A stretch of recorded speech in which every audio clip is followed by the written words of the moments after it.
Dizem que o pior cego é aquele que não quer ver. Mas eu prefiro acreditar que o pior cego é aquele que confia demais em quem segura sua mão enquanto você atravessa a rua. Eu me chamo Clarice, tenho 28 anos, e até 30 dias atrás, eu acreditava que tinha vencido na loteria da vida. Eu tinha um emprego estável como arquiteta, um apartamento que era a materialização dos meus sonhos, e acima de tudo, eu tinha as duas pessoas mais importantes do mundo ao meu lado. O Ricardo, meu noivo há 2 anos, e a Milena, minha melhor amiga desde o jardim de infância. A Milena não era apenas uma amiga. Ela era o que as pessoas chamam de irmã de alma. Nós compartilhamos tudo. O primeiro beijo, as notas baixas na faculdade, as decepções amorosas e a alegria indescritível quando o Ricardo me pediu em casamento durante uma viagem para a Itália. Ela foi a primeira pessoa para quem liguei. Ela chorou, comigo no telefone. Ela foi a primeira a ser escalada como madrinha de honra. Durante meses, ela me ajudou a escolher cada detalhe, das flores do altar ao sabor do recheio do bolo. Ela estava em todas as provas de vestido, segurando o meu buquê enquanto eu me olhava no espelho, dizendo o quanto eu estava maravilhosa. Faltava exatamente 1 mês para o sim. Os convites já tinham sido entregues. A lua de mel em Maldivas estava paga e o frio na Lé. Barriga era constante. Mas nas últimas 2 semanas, o brilho da Milena parecia ter evaporado. Ela estava pálida, evitava meus olhares, e sempre que eu falava sobre o casamento, ela mudava de assunto ou dizia que estava com uma enxaqueca terrível. Eu, na minha ingenuidade patológica, achei que ela estava sobrecarregada. Afinal, ela estava passando por um término difícil com um cara que conheceu num aplicativo. Ou pelo menos era o que ela me dizia. Mi, você está bem mesmo? Perguntei a ela durante uma tarde de domingo, enquanto organizávamos os cartões de agradecimento na minha sala. Você mal tocou no seu vinho e está com uma cara de quem não dorme há dias. Ela forçou um sorriso, aquele tipo de sorriso que não chega nem perto dos olhos. É só estresse no trabalho, Clá. E esse tempo louco? Minha rinite está me matando. Não se preocupa comigo. Hoje o foco é você. Nesse momento, o Ricardo entrou na sala. Ele tinha ido buscar pizza. Quando ele viu a Milena sentada no sofá, percebi um movimento sutil, quase imperceptível. Ele hesitou na porta antes de entrar. O clima na sala pesou instantaneamente. Sabe quando você entra em um lugar e sente que interrompeu uma conversa que não foi dita em voz alta? Foi exatamente isso. Oi, Milena. Não sabia que você vinha hoje, disse o Ricardo, deixando as caixas sobre a mesa de jantar, sem me dar o beijo de costume. Vim ajudar a Clarice com os últimos detalhes. Já estou de saída. Ela respondeu, levantando-se depressa demais, como se o sofá estivesse pegando fogo. Eu achei estranho, mas o cansaço dos preparativos me fazia racionalizar tudo. Achei que eles talvez estivessem estressados um com o outro por causa da logística da festa. Mal sabia eu que o estresse deles tinha um motivo muito mais biológico e devastador. O sinal de alerta definitivo veio 3 dias depois. Fomos a um café para discutir o penteado que ela usaria. A Milena pediu um chá de camomila, e assim que o pedido chegou, ela sentiu o cheiro de um croissant de queijo da mesa ao lado e saiu correndo para o banheiro. Eu fui atrás, preocupada. Encontrei minha melhor amiga debruçada sobre a pia, passando mal de verdade. Milena, chega! Isso não é rinite e nem estresse. Você está doente. Vamos ao médico agora, eu disse, segurando o cabelo dela. Ela se limpou, olhou para o próprio reflexo no espelho com um pavor que eu nunca tinha visto e sussurrou. Não precisa, Clá. Eu já sei o que é. Eu acho que estou grávida. O meu coração deu um salto. Apesar do choque, a minha primeira reação foi de alegria por ela, misturada com uma preocupação genuína. Grávida? Do cara do aplicativo? Mi, por que você não me contou? Meu Deus, a gente vai dar um jeito. Eu vou ser titia. Ela começou a chorar. Mas não era um choro de estou assustada. Era um choro convulsivo, de quem está carregando o peso de um cadáver nas costas. Ela não confirmou quem era o pai, apenas disse que foi um erro de uma noite só, e que o cara não queria saber dela. Eu a abracei forte no banheiro daquele café, prometendo que estaria ao lado dela para tudo. Eu disse que o Ricardo também ajudaria, que éramos uma família. Cada palavra que eu dizia parecia uma facada nela, mas eu não entendia o porquê. Naquela noite, contei para o Ricardo. Eu estava empolgada, preocupada e cheia de planos. Ricardo, você não vai acreditar. A Milena está grávida. Tadinha, o cara sumiu e ela está desesperada. A gente vai ter que ajudar muito ela depois que voltarmos da lua de mel, né? O Ricardo estava de costas para mim, tirando os sapatos. Ele travou. O silêncio durou uma eternidade. Quando ele se virou, o rosto dele estava branco como papel. Grávida? Ela te disse isso? A voz dele saiu rouca, quase um sussurro. Disse, ela passou mal no café. Coitada, imagina passar por isso sozinha agora. O Ricardo não disse que bom ou que pena. Ele apenas caminhou até o banheiro e se trancou lá por meia hora. Eu achei que ele estivesse apenas chocado com a notícia. Afinal, a Milena era como uma irmã para ele também. Ou era o que eu acreditava. Nos dias seguintes, o comportamento deles ficou bizarro. A Milena parou de atender minhas ligações. O Ricardo começou a dar desculpas para trabalhar até tarde quase todas as noites. Eu comecei a me sentir isolada dentro do meu próprio casamento iminente. A paranoia começou a sussurrar no meu ouvido, mas eu a espantava. Eles nunca fariam isso comigo, eu repetia como um mantra. Até que, faltando 10 dias para o casamento, eu precisei usar o computador do Ricardo. O meu tinha dado problema e eu precisava enviar os nomes definitivos para a caligrafia dos cartões de lugar. Ele estava no banho. Quando abri o navegador, o WhatsApp web dele estava conectado. Eu juro que não sou o tipo de mulher que mexe nas coisas do parceiro. Nunca fui. Mas uma notificação pulou na tela. Era o nome da Milena. A mensagem dizia: eu não aguento mais fingir. Minha barriga vai começar a aparecer e a Clarice está fazendo planos para o enxoval. Ricardo, a gente precisa contar para ela antes do altar. Eu não vou conseguir entrar naquela igreja como madrinha carregando um filho seu.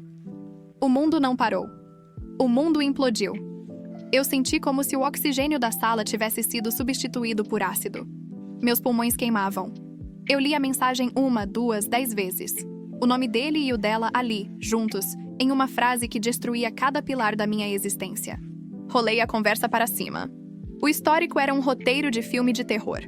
A traição não era recente. Tinha começado meses atrás, em uma noite em que eu viajei a trabalho e ela veio fazer companhia para ele. Eles discutiam datas, falavam sobre como foi um erro, mas continuaram se encontrando. Eles falavam sobre mim como se eu fosse um obstáculo a ser contornado, uma criança que precisava ser poupada da verdade até que eles decidissem o que fazer. O Ricardo saiu do banho assobiando, com uma toalha na cintura. Ele me viu sentada na frente do computador, imóvel. Ele viu a tela. O assobio morreu na garganta dele. O silêncio que se seguiu não foi de arrependimento. Foi o silêncio de quem foi pego e está calculando a próxima mentira. Clarice, eu posso explicar. Ele começou com aquela voz de quem vai tentar me convencer de que o céu é verde. Eu não gritei. Eu não joguei nada nele. Eu apenas olhei para o homem com quem eu ia dividir a vida em 10 dias e senti um nojo tão profundo que precisei me segurar para não vomitar ali mesmo. Explicar o quê, Ricardo? Que a minha melhor amiga está grávida de você enquanto me ajuda a escolher o sabor do bolo? Que vocês estavam planejando como me contar enquanto eu provava o meu vestido de noiva? Foi um erro, Clá. A gente estava bêbado, a Milena estava mal e as coisas aconteceram. Gente ia te contar. A gente só não queria estragar tudo antes do dia. Estragar tudo? Eu soltei uma risada amarga, que mais parecia um soluço. Vocês não estragaram o casamento, Ricardo. Vocês destruíram a minha vida. Vocês transformaram a minha amizade mais sagrada e o meu amor em uma piada de mau gosto.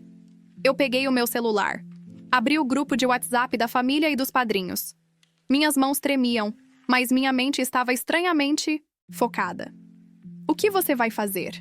Ele perguntou, dando um passo em minha direção, agora com medo real nos olhos. Eu vou fazer o que vocês não tiveram coragem de fazer, eu disse, com o dedo pairando sobre o botão de enviar. Eu vou dar a vocês o destaque que vocês tanto merecem, mas eu não enviei nada naquele momento. Eu percebi que um post no WhatsApp era pouco para o nível de cara de pau que eles tiveram. Se eles queriam agir como se nada tivesse acontecido até o dia do casamento, eu ia dar a eles exatamente o que queriam. Eu ia deixá-los acreditar que eu era a noiva cega e vulnerável por mais alguns dias. Eu fechei o laptop, peguei minha bolsa e caminhei até a porta. Onde você vai? Ele gritou. Vou encontrar a Milena. Menti, com uma calma gélida. Afinal, ela é minha melhor amiga e está grávida. Ela precisa de apoio, não é? Saí do apartamento sem olhar para trás. Eu tinha 10 dias. 10 dias para transformar o casamento do ano no funeral público da reputação dos dois. Eles achavam que podiam brincar com a minha vida e sair ilesos. Eles não sabiam que uma arquiteta sabe exatamente como demolir uma estrutura, começando pelos alicerces. O bloco 1 termina aqui, com o Ricardo em pânico e eu, Clarice, começando a desenhar o plano de vingança que faria a cidade inteira parar. Eu não voltei para o apartamento naquela noite. Como arquiteta, eu aprendi que, quando uma estrutura está condenada, você não tenta remendá-la enquanto está dentro dela. Você se afasta, estuda os pontos de apoio e decide onde colocar a carga para que ela caia sem atingir nada que tenha valor. Passei a noite em um hotel boutique no centro, encarando o teto e sentindo o gosto metálico da traição na boca. Eu não chorei mais. O choro é para quando você ainda tem algo a perder. Eu já tinha perdido tudo, então o que restava era o cálculo. Na manhã seguinte, eu já tinha o meu projeto de demolição pronto. Voltei para casa às 8 da manhã. O Ricardo estava sentado na mesa da cozinha, a mesma mesa que escolhemos juntos em uma feira de design, com uma caneca de café intocada e a mesma roupa do dia anterior. Ele parecia um homem que tinha passado a noite em um velório, o que, de certa forma, era verdade. O velório da dignidade dele. Clarice, por favor, vamos conversar. Ele implorou assim que me viu. Eu passei a noite sem dormir. Eu amo você. O que aconteceu com a Milena foi um surto, um erro geográfico, uma carência. Eu não sei explicar, mas o casamento ainda é o que eu mais quero no mundo. Eu o olhei com uma frieza que me surpreendeu. Eu não sentia o calor da raiva, sentia apenas o vácuo. Eu pensei muito, Ricardo. Menti, com a voz suave, quase acolhedora. O choque foi enorme. A Milena é minha irmã. Ver que o pai do filho dela é o homem com quem eu ia casar é devastador. Mas eu olhei para os nossos convites, olhei para tudo o que construímos e percebi que não posso jogar tudo fora. A Milena errou, você errou. Mas eu não vou deixar um deslize destruir o meu sonho. Ele arregalou os olhos, quase caindo da cadeira. Ele esperava malas na calçada, processos e gritaria. Ele não esperava a Clarice compreensiva. Você me perdoa? Ele perguntou, a voz falhando de alívio. Eu não disse que perdoo. Respondi, aproximando-me e tocando o ombro dele, sentindo o nojo percorrer minha espinha. Eu disse que não vou cancelar o casamento. Vamos seguir em frente. A Milena vai ter esse filho, e nós vamos lidar com isso como adultos depois da lua de mel. Mas agora, eu preciso que você haja como se nada tivesse acontecido. Não conte para ela, que eu já sei de tudo. Eu quero ter uma conversa com ela sozinha, de melhores amigas. Quero que ela sinta que ainda pode confiar em mim. Ele concordou freneticamente. Ele faria qualquer coisa para manter o status, para não ter que encarar a família dele com a notícia de que ele era um canalha.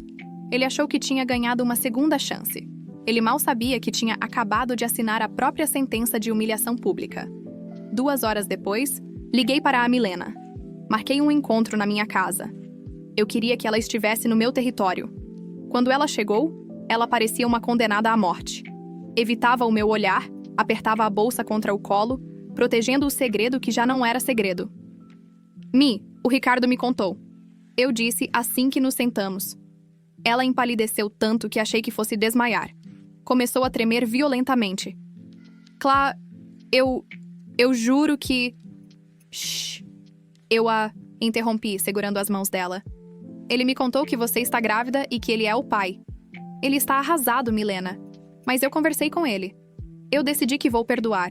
Eu amo vocês dois demais para deixar isso nos separar. O bebê é um anjo. Não tem culpa de nada. Eu quero que você continue sendo minha madrinha de honra. Eu quero que você esteja no altar comigo em 9 dias.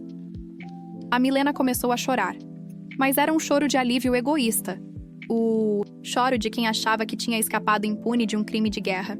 Ela me abraçou, me chamando de a pessoa mais generosa do mundo. Eu a abracei de volta, sentindo o cheiro do perfume dela que agora me dava náuseas. E sussurrei no ouvido dela que Tudo seria revelado no momento certo. Ela achou que eu estava falando sobre a nossa reconciliação. Eu estava falando sobre o apocalipse. Nos dias que se seguiram, eu me tornei a noiva mais eficiente da história. Eu estava em contato constante com o DJ, com o responsável pelo telão do buffet e com a empresa de fotografia. Eu fiz uma pequena alteração na surpresa que havíamos planejado para os convidados. O Ricardo achava que íamos exibir um vídeo fofo com a nossa retrospectiva, fotos de infância e viagens. Eu disse a ele que eu mesma cuidaria da edição final, para dar um toque especial. "Deixa comigo, querido", eu dizia, enquanto ele me abraçava à noite, e eu me sentia como se estivesse sendo enrolada por uma cobra. Vai ser a maior surpresa que essa família já viu. E foi. No 5º dia antes do casamento, eu convidei a Milena para a última prova de vestido. Eu fiz questão de que ela usasse o vestido de madrinha que eu escolhi. Um tom de champanhe acetinado que marcava levemente a silhueta. "Você está linda, Mi", eu disse, ajustando o tecido na altura da barriga dela. "Nem dá pra notar nada ainda, né? Vai ser o nosso segredinho durante a cerimônia." "Obrigada, Clá. Você não imagina o peso que tirou das minhas costas", ela respondeu, olhando-se no espelho, com uma satisfação que me deu vontade de esbofeteá-la ali mesmo. "Eu tive tanto medo de te perder." Eu sorri para o reflexo dela. Na minha mente, eu não via a Milena de vestido champanhe. Eu via a imagem que eu tinha preparado para o telão, o print da conversa do WhatsApp onde ela dizia que a Clarice era cega e que o sexo com o Ricardo era melhor porque tinha o gosto do proibido. Sim, eu tinha mergulhado fundo no histórico de mensagens deles.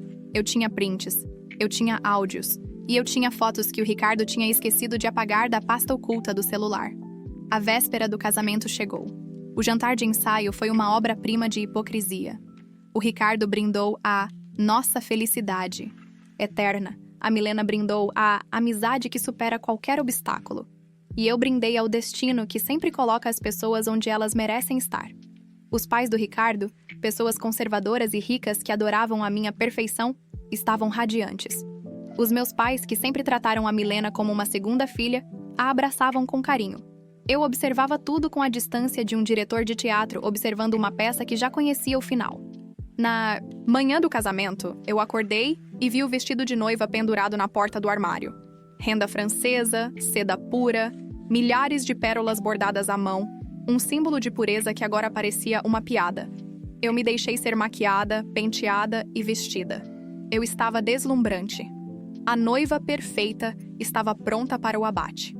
Quando cheguei à igreja, o Ricardo estava no altar, suando frio, mas com um sorriso de vitória. Ele achava que tinha vencido o sistema. Ele achava que ia se casar com a arquiteta rica e manter a amante grávida nos bastidores. A Milena estava posicionada à direita dele, na fila das madrinhas, segurando o buquê com as mãos trêmulas de emoção. Eu caminhei pelo corredor central. A música clássica ecoava. As flores exalavam um perfume doce e sufocante. Cada passo que eu dava era um prego no caixão da vida que eles achavam que teriam. Quando cheguei ao altar, o Ricardo pegou a minha mão. A mão dele estava úmida. Ele a beijou com uma ternura fingida que me fez querer gritar. O padre começou a cerimônia. As palavras sobre fidelidade, respeito e união soavam como sarcasmo. Quando chegou o momento que havíamos combinado com o buffet, a transição para a recepção, onde tradicionalmente se exibe o vídeo de homenagem antes do jantar, eu pedi a palavra. "Antes de seguirmos para a festa", eu disse, pegando o microfone do meio. "Padre", minha voz ecoando por toda a nave da igreja, firme e cristalina. "Eu gostaria de mostrar a todos vocês o verdadeiro motivo desta celebração. O Ricardo e a Milena têm sido fundamentais na minha vida nos últimos meses, e eu não poderia deixar de homenagear a união profunda que existe entre eles." O Ricardo sorriu, orgulhoso. A Milena limpou uma lágrima, emocionada. Os convidados se inclinaram para a frente, esperando o vídeo fofo. "Por favor, podem rodar o vídeo", eu disse, olhando diretamente para o VJ que eu tinha subornado com o triplo do valor original para garantir que ele não parasse a exibição, não importa o que acontecesse. As luzes da igreja baixaram. O telão gigante posicionado ao lado do altar se acendeu. O vídeo não começou com fotos de infância. Ele começou com o print gigante, em alta resolução, da conversa onde o Ricardo dizia: "Não se preocupa, a Clarice nunca vai naí. Desconfiar. Ela está ocupada demais com os projetos dela enquanto a gente faz história na nossa cama." O som da igreja desapareceu. Foi substituído por um suspiro coletivo de horror. O Ricardo congelou. A Milena deixou o buquê cair no chão de mármore. E o vídeo continuou. Próximo slide. Uma foto dos dois se beijando no carro dele, que eu recuperei da lixeira do iCloud. Próximo slide. O áudio da Milena dizendo: "Eu adoro o jeito que você olha para ela fingindo que a ama, quando eu sei que é em mim que você pensa quando goza." O áudio ecoou pelas colunas góticas da igreja. Os pais do Ricardo se levantaram, chocados. A mãe da Milena cobriu a boca com as mãos, em prantos. Eu me virei para o Ricardo. Ele estava tentando falar, mas as palavras não saíam. Ele parecia um peixe fora d'água, sufocando na própria vergonha. Olhei para a Milena. Ela estava com as mãos na barriga, encolhida, como se tentasse desaparecer dentro do vestido champanhe. "Clarice, para com isso. Por favor." O Ricardo conseguiu sussurrar. "Para?" Eu respondi sem o microfone, mas com um sorriso que cortava. "O espetáculo está apenas começando, Ricardo. Você não disse que eu era cega?" Bem, eu recuperei a minha visão. E fiz questão de que todos aqui também recuperassem a deles. A confusão tomou conta da igreja. Pessoas gritando, a família do Ricardo, tentando entender o que estava acontecendo, as madrinhas em choque. O vídeo chegou ao slide final. Uma foto do exame de ultrassom da Milena com a legenda: "Parabéns ao novo papai e à madrinha do ano. Que o filho de vocês tenha mais caráter do que os pais." Eu tirei a aliança do dedo. Aquela pedra de diamante que ele comprou com o dinheiro que eu ajudei a economizar. Joguei o anel no chão da igreja. Ele rolou até os pés dele. "O casamento? Acabou, Ricardo." Eu disse alto o suficiente para que os convidados na primeira fila ouvissem. "Mas não se preocupe com o buffet. Ele já está pago. Sugiro que você e a sua família aproveitem a festa. Afinal, vocês vão precisar de muita comida para aguentar o que vem por aí." Virei as costas. Peguei a cauda do meu vestido de noiva e caminhei em direção à saída. As pessoas se afastavam, em silêncio absoluto. Eu não olhei para trás para ver o Ricardo chorando ou a Milena sendo amparada. Eu apenas caminhei até a porta da igreja, onde o carro que eu tinha alugado já me esperava. O motorista abriu a porta. Eu entrei, sentindo o peso das pérolas, mas a leveza da alma.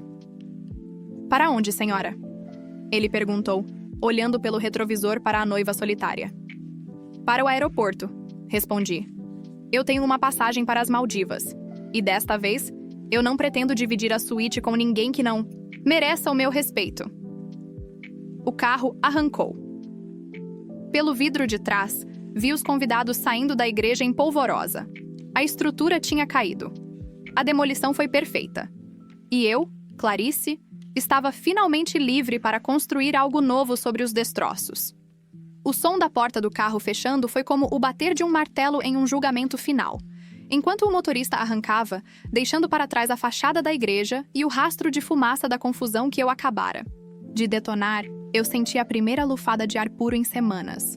O peso do vestido de noiva, com suas milhares de pérolas, ainda estava ali, mas a asfixia tinha sumido. Eu não era mais a Clarice, a noiva traída. Eu era a Clarice, a arquiteta que acabara de implodir uma estrutura podre para salvar o próprio terreno. No trajeto até o aeroporto, meu celular começou a vibrar dentro da bolsa como se estivesse possuído.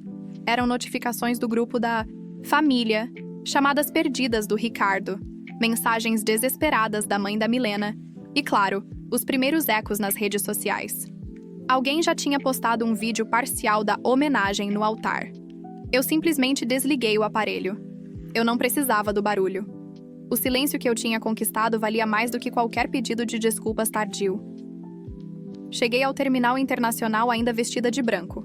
As pessoas me olhavam com uma mistura de fascínio e pena, imaginando que eu era uma noiva que tinha sido abandonada no altar. Mal sabiam elas que eu era a noiva que tinha abandonado o lixo no altar. Troquei de roupa no banheiro VIP do aeroporto. Tirei aquele monumento de renda e seda e o deixei dobrado sobre a poltrona. Um presente silencioso para quem quer que a limpeza decidisse levar. Coloquei um conjunto de linho bege, prendi o cabelo e, quando olhei no espelho, vi uma mulher que eu Não reconhecia há muito tempo. Uma mulher que não precisava de validação de canalhas. A viagem para as Maldivas foi o meu período de descompressão. Enquanto eu mergulhava em águas azul turquesa e tomava champanhe assistindo ao pôr do sol, a 1000 quilômetros dali, o mundo que o Ricardo e a Milena conheciam estava derretendo. Só liguei o celular no terceiro dia e o que vi foi uma obra-prima da justiça poética. O Ricardo tinha sido demitido. A empresa onde ele trabalhava, uma consultoria financeira que prezava por uma imagem de valores sólidos, não suportou o escândalo público. O vídeo da igreja tinha viralizado na cidade. Os clientes começaram a questionar a integridade de um consultor que enganava a própria noiva e a melhor amiga dela. Além disso, os pais dele, que eram os grandes financiadores da vida de luxo que ele ostentava, cortaram a mesada. O pai dele, um homem de princípios rígidos, declarou que não sustentaria um homem que não honra a palavra dada no altar. E a Milena, a irmã de alma, descobriu que o trono que ela tentou roubar estava em chamas. Sem o dinheiro do Ricardo e sem o apoio da minha família, que a expulsou como se ela fosse uma praga, ela se viu em um apartamento pequeno, grávida de um homem que agora a odiava. Sim, porque o Ricardo, em sua natureza covarde, não a acolheu com amor. Ele a culpou. Nas mensagens que ele me enviou, e que eu li apenas por curiosidade sociológica, ele dizia que ela o tentou, que ela o enredou, e que ele nunca quis aquele filho. Eles estavam presos um ao outro pela maior das maldições. Um erro que não podia ser desfeito, em um ambiente onde ninguém mais os respeitava. Voltei das Maldivas direto para o meu escritório de arquitetura. Eu esperava olhares de julgamento, mas recebi aplausos. Meus clientes, em sua maioria mulheres fortes, admiraram a coragem que tive de não aceitar as migalhas de um casamento de fachada. Minha agenda lotou. Eu estava transformando a minha dor em projetos de casas que eram verdadeiros refúgios, estruturas sólidas feitas para durar. 2 meses depois, o Ricardo tentou uma última cartada. Ele apareceu na porta do meu escritório, com a barba por fazer e o terno amassado. Ele não parecia mais o príncipe que eu. Achei ter encontrado na Itália. Parecia um homem que tinha perdido a alma. Clarice, por favor, me ouve! Ele implorou, enquanto minha secretária tentava impedi-lo de entrar. Eu perdi tudo. Eu não tenho emprego, não tenho onde morar. Meus pais me deserdaram. E a Milena não para de me cobrar coisas. Eu cometi um erro, mas eu amo você. Eu faço qualquer coisa para ter você de volta. Eu me levantei da minha mesa de desenho, calmamente. Olhei para ele com a mesma neutralidade com que olho para uma viga de sustentação rachada que precisa ser trocada. Ricardo, você não ama ninguém, eu disse com a voz baixa e firme. Você ama a facilidade que a minha vida te proporcionava. Você ama a segurança que o meu sobrenome e o meu dinheiro davam para os seus esquemas. Você não quer a mim, você quer o seu conforto de volta. E o nosso filho? Ele teve a audácia de perguntar. A Milena vai ter o bebê em poucos meses. O que eu vou fazer? O que você vai fazer é o que qualquer homem adulto faria. Assumir as consequências. Respondi. Eu já assinei os papéis para anular legalmente qualquer vínculo nosso. O processo por danos morais já está correndo e, acredite, meus advogados são tão bons quanto os meus projetos. Eu não quero o seu dinheiro, Ricardo, porque você não tem nenhum. Eu quero que você pague com a única coisa que te restou, a sua reputação inexistente. Ele tentou se aproximar, mas eu apontei para a porta. Saia do meu escritório. E não ouse usar a palavra nosso para se referir a nada que envolva a mim ou a criança. Aquele bebê é o resultado da sua traição e da ganância da Milena. Ele é a única coisa inocente nessa história. E eu espero, do fundo do meu coração, que ele não puxe a personalidade de nenhum de vocês dois. Ele saiu cabisbaixo, as costas curvadas sob o peso da própria insignificância. Foi a última vez que o vi pessoalmente. Soube depois, por amigos em comum, que ele teve que vender o relógio de luxo e o carro para pagar a primeira parcela do acordo que fechamos para evitar que eu levasse o caso criminal adiante por estelionato sentimental. A Milena me mandou uma carta manuscrita perto do 8º mês de gestação. 10 páginas de desculpas, de eu estava confusa, de ele me prometeu o mundo. Ela dizia que sentia falta da nossa amizade, que precisava de uma amiga agora que o Ricardo a tratava com indiferença, e os pais dela tinham vergonha de sair na rua com ela. Eu li a carta até o fim. Depois, caminhei até a trituradora de papel do escritório e a alimentei. O som das lâminas cortando o papel foi satisfatório. Eu não sentia ódio da Milena, eu sentia algo muito mais letal. Indiferença absoluta. Ela não era mais a minha irmã. Ela era apenas uma estranha que carregava as consequências de uma noite de inveja. O dia em que o bebê nasceu, eu recebi uma notificação. Era um menino. Ricardo não estava no hospital. Ele estava em outra cidade tentando recomeçar como vendedor de carros usados. A Milena estava sozinha com a mãe. Eu não mandei flores. Eu não mandei um cartão. Eu mandei uma doação anônima de enxoval para um orfanato local, em nome da justiça. Foi o meu modo de fechar o ciclo. Hoje, 1 ano depois do não casamento, eu estou em um lugar que nunca imaginei estar. Estou finalizando o projeto da minha própria casa. Uma casa no alto de uma colina, com janelas imensas que deixam a luz entrar por todos os lados. Não há cantos escuros onde segredos possam se esconder. Não há alicerces feitos de mentiras. Sento-me na varanda da obra, observando o sol se pôr. Penso na Clarice que chorava no banheiro de um café, segurando o cabelo da amiga que a traía. Penso na Clarice, que caminhou pelo altar de cabeça erguida. E sorriu.